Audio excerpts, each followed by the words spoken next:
नमस्कार, मैं हूं प्रवीण सिंह। छत्तीसगढ़ की खास खबरों को जनधारा छत्तीसगढ़ में देखने से पहले आज हम कुछ समसामयिक ऐसे विषयों पर बात करेंगे जो राज्य और देश से जुड़ी हुई है। आज हम बात करेंगे खेल की।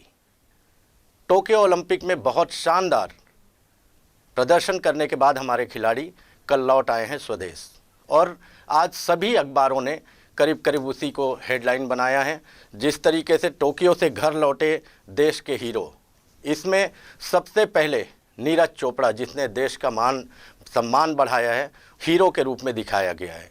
हीरो तो सारे हमारे जितने भी खिलाड़ी गए थे टोक्यो ओलंपिक में खेलने के लिए, वो सभी हैं। सभी ने कोशिश की, कुछ को सफलता मिली, कुछ असफल रहे, लेकिन खेल उन्होंने दिखाया। चाहे महिला हॉकी की टीम को कहें, चाहे पुरुष हॉकी की टीम को कहें, जिन्होंने एक स्वर्णिम युग की फिर से याद दिला दी अपने प्रदर्शन के माध्यम से। अब हम बात करेंगे छत्तीसगढ़ की, क्योंकि छत्तीसगढ़ में इंफ्रास्ट्रक्चर की कोई कमी नहीं है, ऐसा दावा किया जाता है, चाहे पूर्ववर्ती सरकार हो चाहे वर्तमान की सरकार हो। लेकिन हालत क्या है?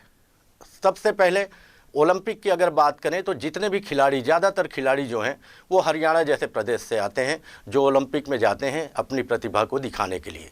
तो ऐसा क्या है हरियाणा में जो छत्तीसगढ़ में नहीं है? दावे भले ही किए जाते हों कि हमारे पास खिलाड़ियों के लिए अच्छे इंफ्रास्ट्रक्चर प्रदेश में मौजूद हैं। हॉकी की अगर बात की जाए तो एस्ट्रोटर्फ के कई मैदान हैं।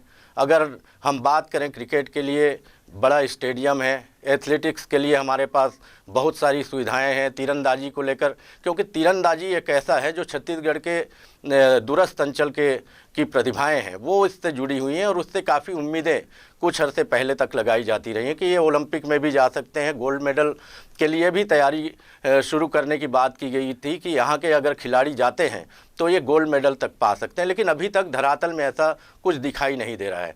कुछ ऐसा ही मामला है सारे अन्य खेलों को लेकर भी। हमारे पास प्रतिभाओं की सच में कमी नहीं है प्रदेश में, छत्तीसगढ़ में, लेकिन क्या बात है, ऐसी क्या बात हो जाती है जो ओलंपिक तक या नेशनल लेवल तक या जो और इंटरनेशनल प्लेटफॉर्म है वहां जाकर उन्हें सफलता नहीं मिलती? इस बात को गंभीरता से सोचने की ज़रूरत है।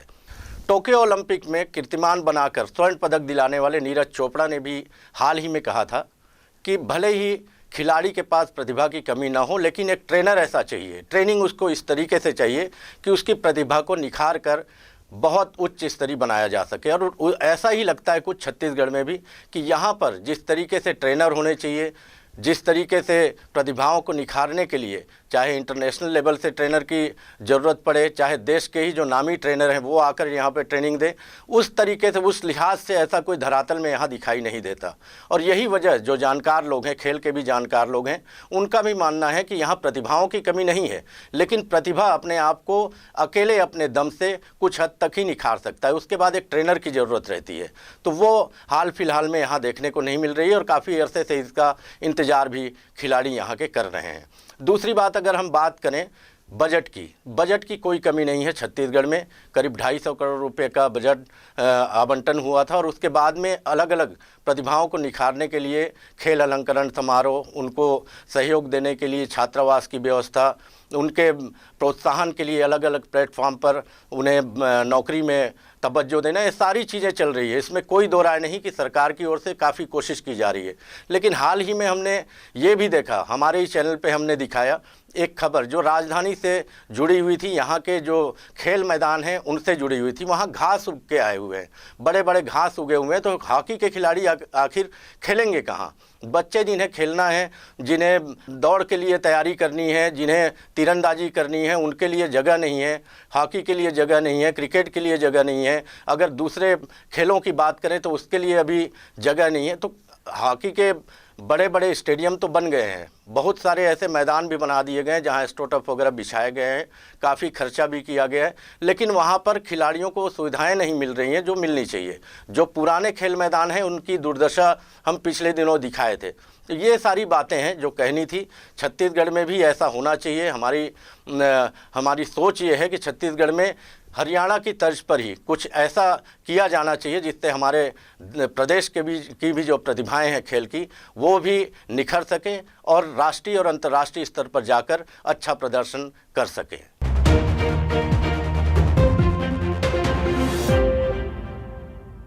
नमस्कार, आप हैं वीआईपी न्यूज के साथ और मैं हूं शीरीन सिद्दीकी। बढ़ते हैं आज की ताज़ा तरीन बुलेटिन की ओर। विश्व आदिवासी दिवस के अवसर पर राजधानी में विविध कार्यक्रमों का आयोजन किया गया। इन कार्यक्रमों में सीएम भूपेश बघेल वर्चुअल रूप से शामिल हुए। इस दौरान सीएम बघेल ने आदिवासियों के हित में राज्य सरकार द्वारा किए गए कार्यों की जानकारी देते हुए प्रदेशवासियों को शुभकामनाएं भी दी।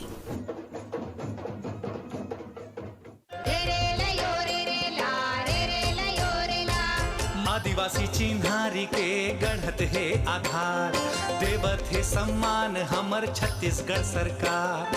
वन भूमि वनोपज वनवासी के अधिकार, तेंदू पत्ता लावत है खुशी हमर दुआर। छत्तीसगढ़ के आदिवासी भाई बहन सदियों से हमारी पहचान रहे हैं। 2.5 साल पहले नवा छत्तीसगढ़ के निर्माण का संकल्प लेते हुए हमने आदिवासी भाई बहनों तक उनके सभी अधिकार पहुंचाने का वादा किया था। अपने इसी वादे के अनुरूप हमने लगातार ऐसे कदम उठाए जिनसे वनों के साथ आदिवासियों का रिश्ता फिर से मजबूत हो सके। वन भूमि पर आदिवासियों का अधिकार सुनिश्चित करने के लिए हमने व्यक्तिगत और सामुदायिक पट्टे तो बांटे ही हैं, सामुदायिक वन प्रबंधन का अधिकार भी दिया है। इससे अब उनके गांव को भी अपने जंगलों के संसाधनों पर मालिकाना हक मिल गया है। हमारी सरकार की मंशा है कि हर गांव को डॉक्टर और मास्टर की सेवाओं का लाभ मिलना चाहिए। आज बीजापुर से लेकर बलरामपुर तक सभी आदिवासी क्षेत्र के अस्पतालों में अत्याधुनिक उपकरण के साथ साथ उन्हें चलाने वाले विशेषज्ञ और डॉक्टर भी नियुक्त किए जा रहे हैं। शांति, विकास और विश्वास का रास्ता इन्हीं जंगलों से होकर गुजरता है। वनों और वन संसाधनों पर आदिवासी भाई बहनों के अधिकार सुनिश्चित करते हुए हम सुख, शांति और समृद्धि के अधिकारों को भी सुनिश्चित करने के लिए प्रतिबद्ध हैं। अब बात करते हैं दंतेवाड़ा से जुड़ी खबर की। दंतेवाड़ा में भीषण सड़क हादसे की खबर है, जहां सड़क दुर्घटना में 4 लोगों की मौत हो गई। दुर्घटना दंतेवाड़ा के कटे कल्याण थाना क्षेत्र की है, जहां ग्रामीणों से भरा ट्रैक्टर पानी से गड्ढे में जा गिरा, जिसमें 10 से ज्यादा लोग सवार थे। इस दुर्घटना में 4 लोगों की मौत हुई, वहीं 4 घायल हुए, जिनका इलाज जिला अस्पताल में जारी है। ट्रैक्टर में सवार सभी लोग टेटम गांव के रहने वाले बताए जा रहे हैं, जो कि विश्व आदिवासी दिवस के मौके पर आयोजित कार्यक्रम में शामिल होने जा रहे थे।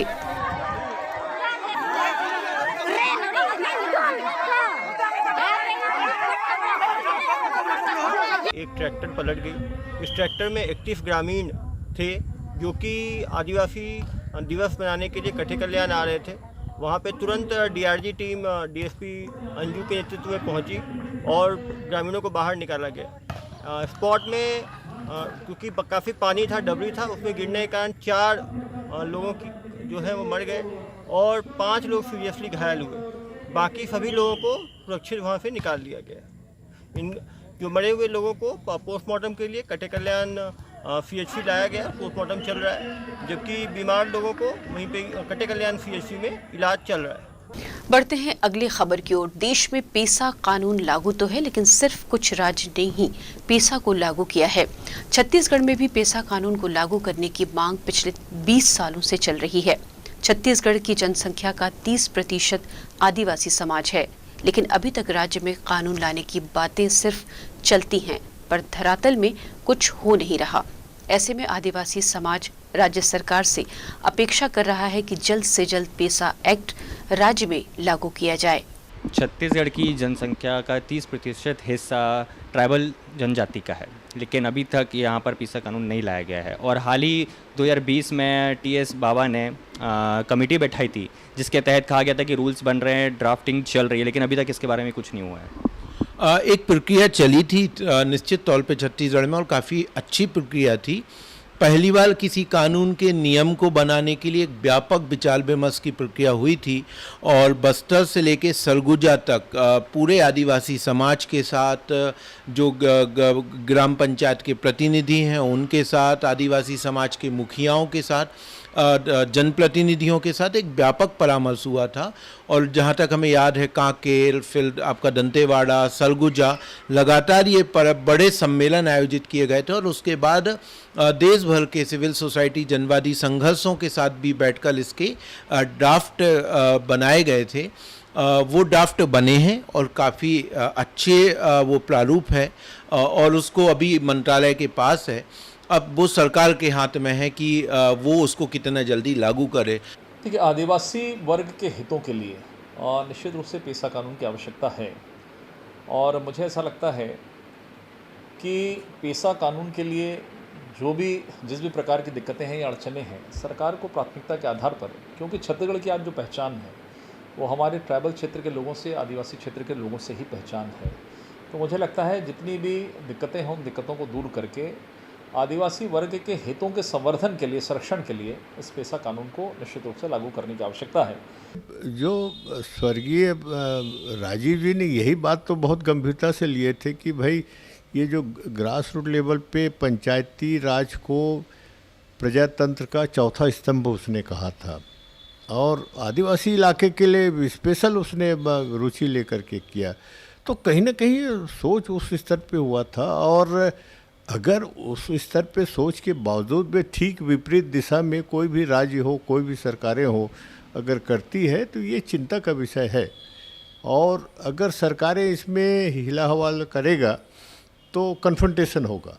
तो जैसे आपने सुना, अरविंद जी ने कहा है कि समाज की मांग है कि जल्द से जल्द पेशा कानून छत्तीसगढ़ में लागू किया जाए, पॉलिटिकल विल बनाई जाए, जल्द से जल्द रूल ड्राफ्ट किए जाएं। कैमरामैन अमीन के साथ नवरत्न पाराशर, वीआईपी न्यूज़, रायपुर। रायपुर जिले में वैक्सीनेशन पर संकट का बादल गहराता जा रहा है। शहर के 85 वैक्सीनेशन सेंटर में से सिर्फ एक वैक्सीनेशन केंद्र जिला अस्पताल पंडरी में आज वैक्सीनेशन किया जा रहा है। वहां भी कोविशील्ड वैक्सीन की सिर्फ 210 डोज ही लगवाई जा रही है। वैक्सीनेशन सेंटरों में वैक्सीन की कमी के चलते आखिर स्थिति क्या है, आइए इसकी जानकारी देखते हैं। रायपुर में कोरोना वैक्सीनेशन पर संकट का बादल गहरा रहा है। आज रायपुर जिले में 85 में से 84 वैक्सीनेशन केंद्र बंद है। आज सिर्फ पंडरी स्थित जिला अस्पताल में वैक्सीन लगाई जा रही है, जहां सिर्फ 210 डोज कोविशील्ड की लगाई जा रही है। कोवैक्सीन का कुछ अता पता नहीं है और अभी 1 बज रहा है और अभी तक आप देख सकते हैं ये आखिरी लाइन आप देख रहे हैं, आखिरी लाइन लगी है यहाँ पर वैक्सीन की। इसके बाद यहाँ पर भी वैक्सीन लगाना बंद हो जाएगा। आप कब से आए यहाँ पर? करीब 1 घंटे हो गए। 1 घंटे से आप आए हो यहाँ पर।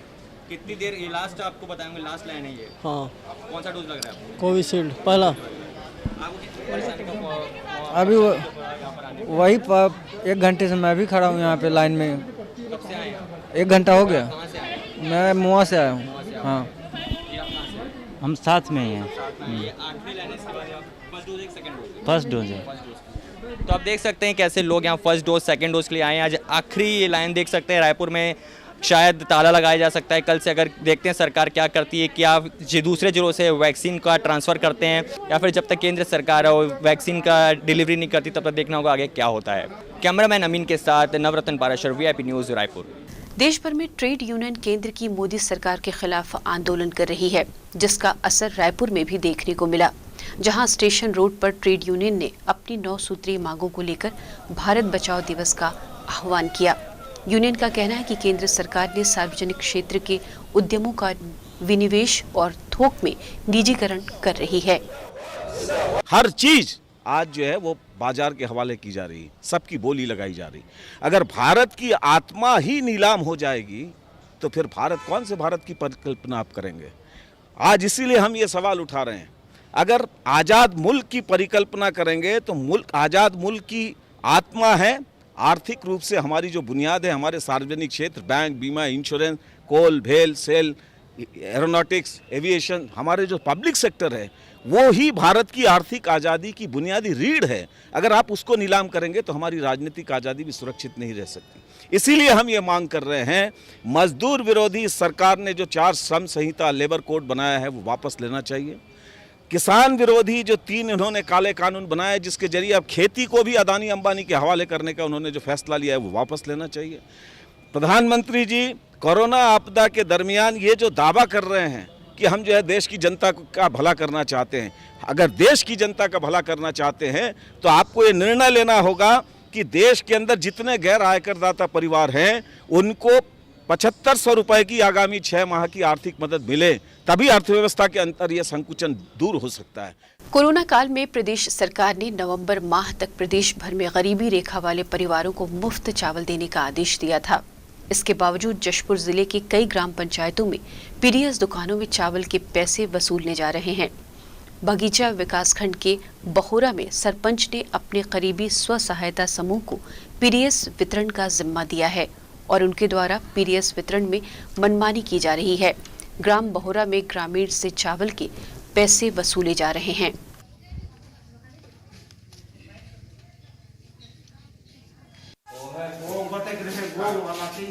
यहाँ पे मतलब कि जो शक्कर वितरण करते हैं ना, डब्बा में देते हैं, जिसको मतलब वो घर में लेके तौला गया, जिसमें मतलब कि 800 ग्राम ही होता है, जिसका मतलब कि 1 किलो मतलब कि देना रहता है, तो मतलब कि उसमें 200 ग्राम कमी पाया गया।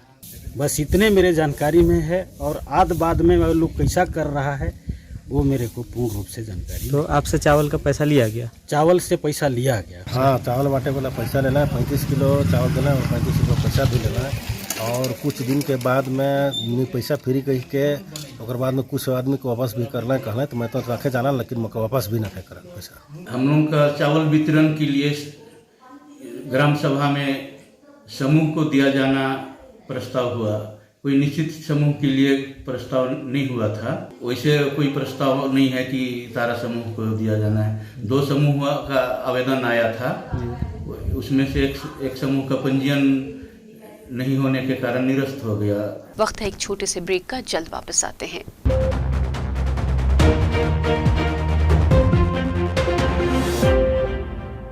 वीआईपी न्यूज चैनल छत्तीसगढ़ में नया लॉन्च हुआ है और हमारी बहुत बहुत शुभकामनाएं इस चैनल को है।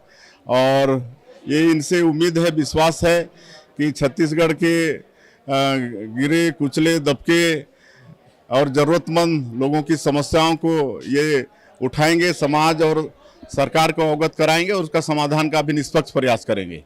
वीआईपी न्यूज एक नया चैनल लॉन्च हो रहा है, उसके लिए उनको बहुत बहुत बधाई पूरे प्रदेश की ओर से। आपको बहुत बहुत शुभकामनाएं कि एक नया खबर नया उसमें आ रहा है और नए ढंग से एक वीआईपी न्यूज शुरू हो रहा है और उसमें अच्छी खबरें आएंगी, ऐसा उम्मीद है। अपनी तरफ से बहुत बहुत बधाई और शुभकामनाएं। वीआईपी न्यूज़ चैनल अभी आप लोगों ने शुरू किया है, इसके लिए मेरी ओर से, रायपुर पुलिस की ओर से बहुत बहुत शुभकामनाएं और उम्मीद करता हूं सच्ची रिपोर्टिंग के माध्यम से आप अपना एक नया मुकाम बनाएंगे।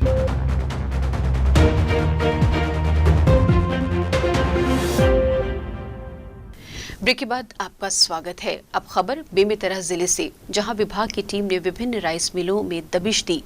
इस दौरान जिन मिलों में अनियमितता पाई गई, वहां खाद्य विभाग की टीम ने बड़ी कार्रवाई की। इस दौरान जिले के ग्राम सेगोना में स्थित सिन्हा राइस मिल को ब्लैकलिस्ट कर दिया गया और शासकीय कार्यों से पृथक किया गया। जो सिन्हा राइस मिलिंग है, उसको 2 बार नोटिस देने के बावजूद उनके द्वारा कोई कार्रवाई नहीं की गई, न ही उनके मिल जांच में कोई स्टॉक ही उपलब्ध हो पाया था। इस प्रकार से प्रथम दृष्टया उनके द्वारा पूरा का पूरा गलत किया जाना पाया गया था। उनके द्वारा जो टोटल चावल जमा किया जाना रहा है वो 4724 क्विंटल रहा है, जो उसके दुकान उसके मिल परिसर में मिला ही नहीं, न धान मिला, जिसके कारण उनके मिल को ब्लैक लिस्ट किया गया है। और उनके द्वारा जमा बैंक गारंटी 80 लाख रुपए करीब और FDR की राशि कुल मिला के 1 करोड़ 63 लाख रुपए को जब्त करके रखा गया। गरियाबंद जिले में नक्सलियों ने उदंती सीता नदी सेंचुरी वन भैंसा रेस्क्यू सेंटर में स्थित एक झोपड़ी में आग लगाकर बैनर पोस्टर लगाते हुए जिले में दहशत फैलाने की कोशिश की। इस घटना में किसी तरह का कोई बड़ा नुकसान तो नहीं हुआ, लेकिन पुलिस वालों ने वक्त पर आकर मोर्चा संभाल लिया। कोविड काल के दौरान बीते वर्ष से बंद पड़े महाविद्यालय खुलने के बाद अब कॉलेज में पढ़ने वाले छात्र संघ चुनाव की मांग करने लगे हैं। भाजपा कांग्रेस की छात्र इकाई, ABVP और NSUI सभी के स्वर इस विषय में एक साथ नजर आ रहे हैं। राज्य में नई सरकार को बने 2.5 साल बीत जाने के बाद भी छात्र संघ चुनाव नहीं हुआ है। हालांकि इसकी प्रतीक्षा सभी छात्र नेता कर रहे हैं। वहीं चुनाव को लेकर छात्र नेताओं में भी जोश का माहौल देखा जा रहा है। NSUI और ABVP के छात्र नेताओं का कहना है कि छत्तीसगढ़ सरकार को अब छात्र संघ चुनाव कराना चाहिए, ताकि कॉलेजों में भी जो छात्रों को दिक्कतों का सामना करना पड़ता है उसका निराकरण छात्र नेता ही कर सके। तृतीय लहर नहीं आएगी, पूरी तरीके से पूरे स्ट्रेंथ के साथ कॉलेज खुल जाएंगे, तो निश्चित तौर पे हमारी ये मांग रहेगी। और मुझे बिल्कुल आशा है कि शिक्षा मंत्री और मुख्यमंत्री जी दोनों ही छात्र संघ चुनाव कराने के पक्ष में हैं और NSUI भी पक्ष में है। NSUI तैयार है, NSUI की हर कॉलेजों में यूनिट है, NSUI हर कॉलेज में एक एक पदाधिकारी है और बहुत बड़ा हमारा छात्र संगठन है और हम लोग चाहते हैं कि छात्र संघ चुनाव हो। हर एक कॉलेज में छात्र नेतृत्व होना चाहिए जो अपने छात्रों की समस्याएं एडमिनिस्ट्रेटिव डिपार्टमेंट के सामने या प्रशासन के सामने रखे। छात्र राजनीति से एक स्टूडेंट लीडर खड़ा होता है जो कि अपने नीचे के कार्यकर्ताओं को लीड कर सकता है, अपने कार्यकर्ताओं की परेशानियों को सामने रख सकता है। कोरोना काल के बाद अब कॉलेज तो खुल गए हैं, लेकिन छात्रों को कई कामों के लिए इधर उधर भटकना पड़ रहा है। सरकार को इस ओर ध्यान देना चाहिए ताकि छात्रों को कोई भी परेशानियों का सामना ना करना पड़े। कॉलेज खुलने के साथ ही अब कॉलेजों में छात्र संघ चुनाव की सुगबुगाहट होने लगी है। छात्र नेताओं का कहना है कि कॉलेजों में अब छात्र संघ चुनाव सरकार को कराना चाहिए, लेकिन अब देखने वाली बात यह होगी कि सरकार इस पर क्या निर्णय लेती है। कैमरा पर्सन होरीलाल साहू के साथ खोमन साहू, VIP न्यूज़, रायपुर। अब बढ़ते हैं अगले खबर की ओर। कोरिया जिले में सोनहत सहकारी समिति के प्रभारी प्रबंधक की बड़ी लापरवाही के बाद सोनहत SDM ने जांच कर प्रबंधक के खिलाफ कार्रवाई की। गौरतलब है कि जिले के पत्रकारों ने एक दिन पूर्व ही ये खबर प्रकाशित की थी कि रामगढ़ सोसाइटी की खाद सोनहत सोसाइटी में डंप करवाई है, जिसे संज्ञान लेकर SDM ने मौके पर पहुंचकर निरीक्षण किया और दोषी पाए जाने पर प्रभारी प्रबंधक के खिलाफ अग्रिम कार्रवाई करने संबंधित विभाग को पंचनामा भेज दिया। खबर पाने के बाद जब हमने मौके पर निरीक्षण किया तो पता चला कि DAP लगभग 240 बोरी और यूरिया 100 बोरी जो रामगढ़ के नाम पे कटा था पर्ची, वो सोनहत सोसाइटी में भंडारण होना पाया गया। आगे क्या कार्रवाई की जा रही है? तो उसके जब हमने उसे यहाँ पे भंडारित पाया है तो उसे जब्त करके सोसाइटी को ही सुपुर्द में दिया है। उसके पश्चात अग्रिम कार्यवाही के लिए इसे उच्च कार्यालय में प्रेषित किया जा रहा है। गर्मी के दिनों में मिट्टी के मटके का पानी जितना ठंडा और सुकूनदायक लगता है, स्वास्थ्य के लिए उतना ही फायदेमंद भी होता है। यही कारण है कि आधुनिकता के इस दौर में भी मिट्टी से बने बर्तन अपनी पहचान बनाए हुए हैं। राष्ट्रीय हाथकरघा दिवस के अवसर पर राज्य की अलग अलग कलाकृतियों का स्टॉल लगाया गया है। प्रदर्शनी में सामानों को चाक से बनाने की विधि का भी प्रदर्शन किया जा रहा है। इस प्रदर्शनी में मिट्टी के टी सेट, बर्तन, मिट्टी के खिलौने, ग्लास, अलग अलग साइज के मिट्टी के कलश आदि को कलात्मक रूप देने लगे हैं।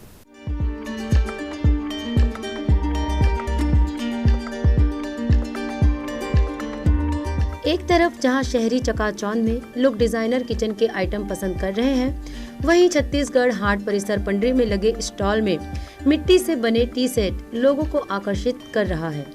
मिट्टी से बने थाली, गिलास तो आप सबने देखा ही होगा, लेकिन मिट्टी से बनी टी सेट देखने में जितना सुंदर है उतना ही आकर्षक भी। लोग इसे अपने दैनिक उपयोग के अलावा इसकी खूबसूरती को देखकर अपने शोकेस की शोभा बढ़ाने के लिए सजावट के रूप में जरूर रख सकते हैं। हालांकि कड़ी मेहनत से बने ये मिट्टी के बर्तन अन्य बर्तनों के मुकाबले थोड़े महंगे होते हैं। माटी शिल्पी और कुम्हार समाज के जो लोग इस कार्य से जुड़े हुए हैं, जो प्रतिदिन इन कार्यों को करके, बना करके, पका करके बाज़ार में सामान विक्रय करके अपना जीवन यापन करते हैं, भरण पोषण करते हैं, उनके उत्थान के लिए इसका गठन किया गया है। राजधानी रायपुर के छत्तीसगढ़ हाट परिसर पंडरी में 9 दिवसीय राष्ट्रीय हाथकरघा दिवस का आयोजन किया गया है। इसमें मिट्टी के बर्तनों के अलग अलग डिजाइन को प्रदर्शनी में लगाया गया है। इस प्रदर्शनी का उद्देश्य लुप्त हो रही शिल्प कलाकृतियों को बाजार दिलवाना है।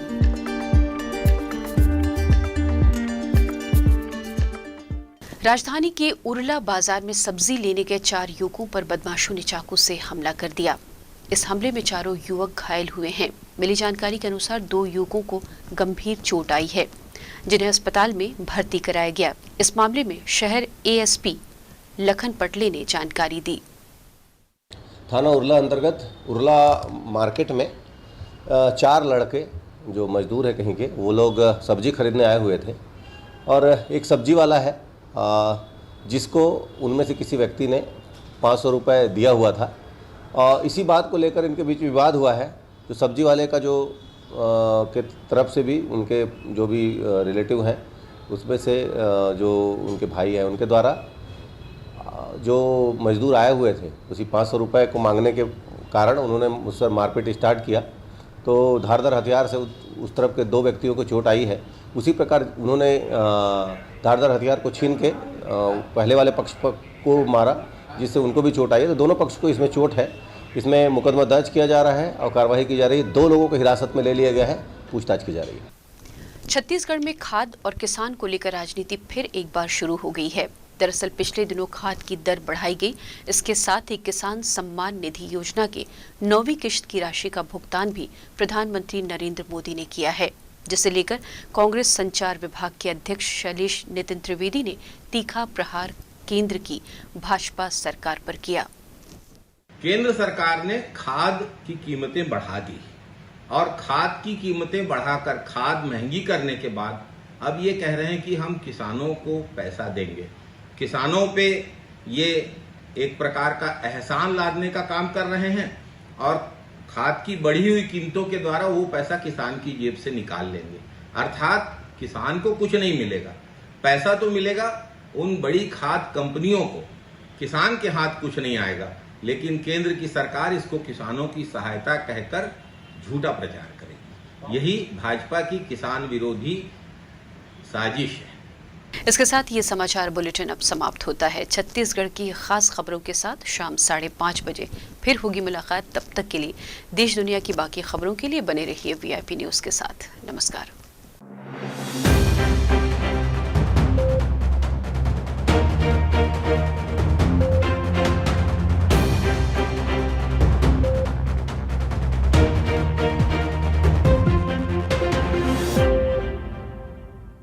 सुबह के लिए उड़ चला